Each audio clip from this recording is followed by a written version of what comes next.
உணவு சுவையில் அரிய சுவையான துவர்ப்பு சுவை வந்து அதிகம் உள்ள வாழைப்பூவை பத்தி பார்க்கலாங்களாங்க. விலை வந்து குறைவாகவும், சத்துக்கள் வந்து அதிக அளவில் நிறைஞ்சிருந்தாலும், சிட்டி சைட்ல இருக்கிற எல்லாம் நெறைய பேர் வந்து கிளீன் பண்ண சிரமப்பட்டுக்கிட்டே இந்த பூவ வந்து வாங்குறது இல்லைங்க. அவாய்ட் பண்ணிர்றாங்க. ஆனா நம்ம உணவுல வந்து அடிக்கடி இந்த பூக்கள உணவுல எடுத்துக்கிறது ரொம்ப நல்லதுங்க.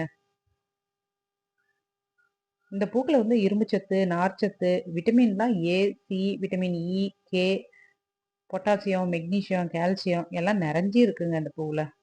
ஆனா எடுக்கறதுக்கு சிரமமா இருந்தாலும், இந்த பூவ வந்து நம்ப வாரத்துக்கு 2 தடவையாவது இத யூஸ் பண்ணணுங்க. எடுத்து நம்ம சாப்பிடணும். இந்த இதில் துவர்ப்பு சத்து வந்து அதிகம் இருக்கிறதுனால, சுகர் பேஷண்ட்டுக்குலாம் ரொம்பவே நல்லதுங்க.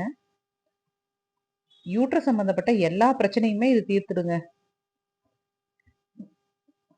வயிற்றுப்புண், கர்ப்பப்பை வாய் புண்ணு இதெல்லாம் கூட நல்லா சரி பண்ணிடுங்க. தாய்ப்பாலோட சுரப்பிய அதிகப்படுத்துங்க. அந்த தன்மை வந்து இந்த பூவுக்கு இருக்கு. வறட்டு இருமலுக்குமே ரொம்ப நல்லதுதாங்க. மலச்சிக்கல் பிரச்சனை இருக்கிறவங்களும் இத ரெகுலராவே எடுத்துக்கலாம். மூட்டு எலும்புகள் ஆரோக்கியத்தையும் பாதுகாக்குது. அது மட்டும் இல்லைங்க. ரத்த சோகையும் குணப்படுத்தும். உடம்புல வந்து ரத்த சிவப்பணுக்களின் எண்ணிக்கையும் அதிகரிக்குதுங்க. ரெகுலரா எடுத்துட்டு வரும்போது. நம்ம உடம்புல வந்து எளிதில் இரும்ப வந்து இரும்பு சத்த வந்து கிரகிக்க உதவும் விட்டமின் சி வந்து இந்த வாழைப்பூவுல இருக்குங்க. இந்த பூவ வந்து அவசியம் நம்ம உணவுல வந்து அடிக்கடி எடுத்துக்கணுங்க. இத வந்து நம்ம பொரியலா செய்யலாம். கிரேவிலாம் செய்யலாங்க. பிரியாணி செய்யலாங்க. வாழைப்பூ பிரியாணி ரொம்பவே நல்லாருக்கும். தொக்கு ரொம்ப நல்லா இருக்குங்க. நம்மளால வீட்ல வந்து கிளீன் பண்ணி செய்ய முடியலன்னா கூட நம்ம கடையில தொக்கெல்லாம் விக்குதுங்க. அதெல்லாம் வாங்கிக்கலாம். ரெகுலரா வாங்கி நம்ம சாப்பிடலாங்க.